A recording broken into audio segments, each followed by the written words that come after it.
Welcome back to The Big Show. It's Alex Belfield talking to the stars of Las Vegas, and let me tell you, there's some amazing talent here. The shows are phenomenal. There's also tremendous restaurants, and you wouldn't necessarily think that when you're here in the desert. Nothing grows here, but there are some really unique places to eat. And I've eaten around the world. I've got to be a little bit honest with this interview, because I've eaten in Paris and New York and London at Joel Robuchon, but we're here in Las Vegas today talking to Chef Claude. Thank you for talking to me. Thank you. This has been the finest dining experience I've ever had. Congratulations. I don't say that to everybody, trust me. Thank you so much. Thank you so much. I take the compliment.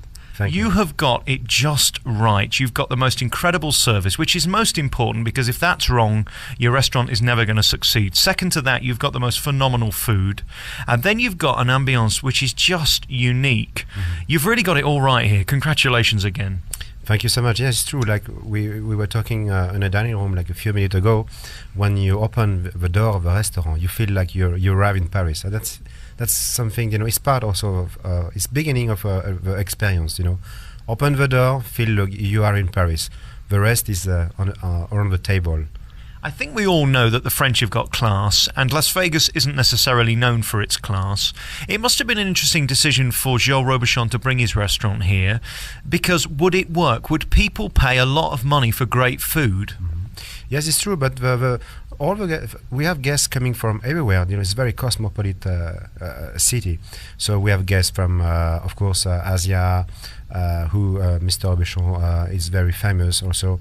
And American people travel a lot, so they know they don't open the door by mistake. They know where they arrive when they open the door to the restaurant. It's interesting where you're located as well. We're in the MGM Grand, which is probably the most famous casino in the entire world, let's face it. And you're next door to a production called Car, which in my opinion is, once again, probably within the two best shows in the world ever. That and O are just completely unique beyond any scale. And it really made me think about your food in the same way as Car is so theatrical. This is a production, isn't it? The way I'm treated, the things I see, the fact that you have 400 different types of bread for a beginning it is theatre, isn't it?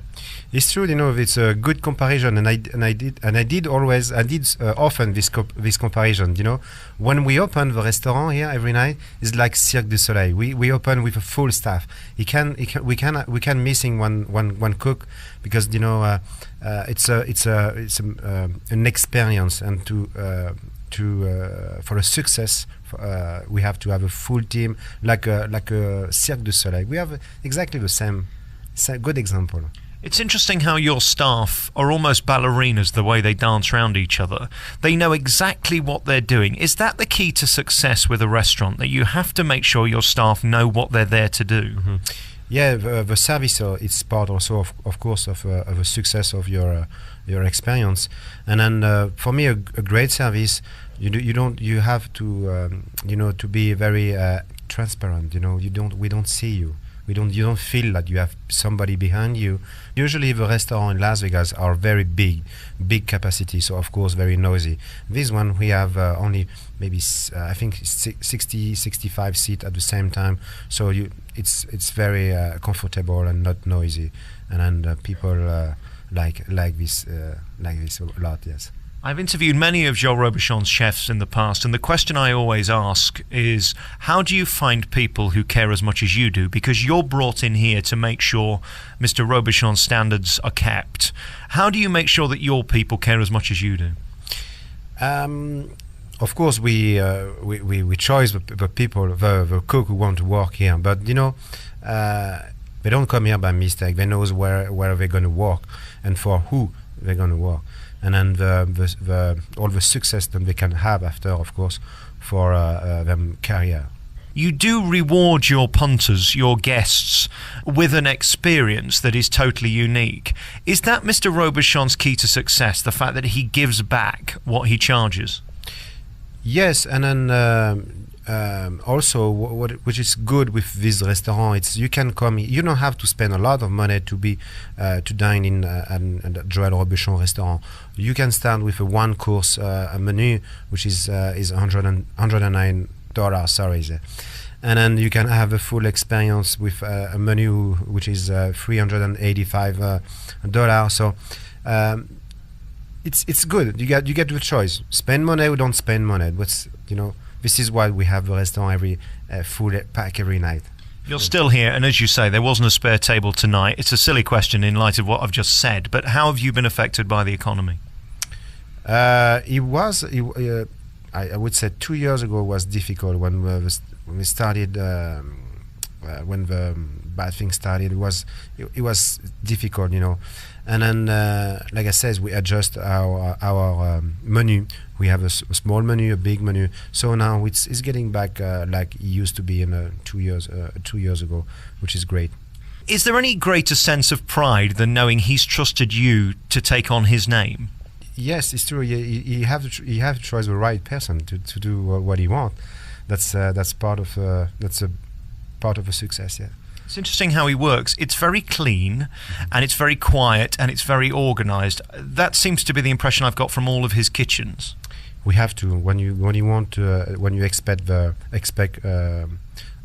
result like we want. You have to be very organised, very clean. This is the key of a success. You're an artist, aren't you, really, more than a cook? It seems to me when I look at the food that you present, it's so fine, it's so cleverly put together. You have to be almost like a painter the way you put your meals together, and unless you see the food, I think it's hard to describe how precise they are. Yes, it's true. When we do the 16-course menu, when we change the 16-course menu, like you have tonight, we try to do very different for each plate. With a presentation, the flavor, the texture. It's not boring. You have 16 course, but 16 course very different. That's make more exciting for your experience eating this menu. I don't know of another restaurant that creates such a reaction in people, because you tell me you're going to present me with foie gras, but it doesn't look like foie gras. You tell me you're going to give me soup, but it's nothing like a soup. It's so smart, the things you do. On the average dish, how long does it take to create something like that? We start working in the morning around maybe 10:30, 11 in the morning, and then we prep everything. And during the service, we just have to put together all the ingredients and cook very fast, And then the most of our mise en place, we did this on the morning. Yes, service is more, just put together everything. What always amazes me about people like you, Claude, is your dedication to it. This isn't showbiz, is it? This is you working really hard every day, having to come in and slog away to present me with a meal that's going to take 2 or 3 hours. Yes, we work with passion, so we forget about the time. But it would be easy, wouldn't it? Like so many do, just to put your name above the door and not turn up. I think that's why Mr. Robuchon's restaurant seems to be working when so many are closing. Gordon Ramsay's fallen foul of this, where his name hasn't gone far enough because he's turned it out, I think, 30 restaurants in the last few years, and it's just not good enough. You've got to put it on the plate if you're going to charge good money for food. Yes, it's true, yeah. And then this is why Mr. Robuchon come here 3 times, 4 times per year. And then he's also he care about a lot about what we put on the plate, and then he have to approve everything. Even now at this level, how critical is he of what you put out on the plate? It's very precise, When he give you a critic on a dish, you says, "Wow, I think about everything, but not what he says." And then it's very great for us to have him be part of a creation of all the dish and the menu. Las Vegas couldn't be further apart from Paris, let's face it, in terms of its culture, in terms of its clientele, and in terms of its food. Let's face it, I believe the best food comes out of Paris. It always has, and I think it always will. You just seem to know how to cook. Are you okay being here? Because are expectations as high, do you think, here as they are in Paris? Yes, like I said in the beginning, Las Vegas people not come here only for gambling. They come to see the show because it's a city with you can find the best show in the world, I'm sure. And it started to be a city also for the gastronomy. You have here in Las Vegas Joel Robuchon, Guy Savoy, Alain Ducasse, Pierre Gagnère, all the great chefs and almost the best chefs in the world are here in Las Vegas, and it's became a great city for the food now. Congratulations on this restaurant. I just loved it. And as far as I'm concerned, to date, I haven't been in every restaurant in the world, so I can't say it's the best restaurant in the world. But for me, it's my favourite. It was just a unique and wonderful experience. And to sample your food with your staff taking so much care, not just for me, but everybody around, because I don't go by my reaction. I know I'm going to be treated better than most people. But everybody that walks through your door is made to feel special. That's completely intentional, isn't it? Yes, but you know what is... We try to treat all the people the same way. You know, what I say is often to the chef who work with me in the kitchen, if you're going to be able to do better one guest than another one, it means that you don't do your job always correctly. So all the guests need to be treated the same way. What a wonderful way of looking at it. Thank you so much for talking to me. Joel Robuchon's here at the MGM Grand. What a tremendous restaurant. And Claude, thank you so much for sparing the time to talk to me, because I've taken you out of a service which is very busy tonight here in Las Vegas. Thank you for talking to me. Thank you so much. And it was good to see you here at the restaurant. Thank you so much.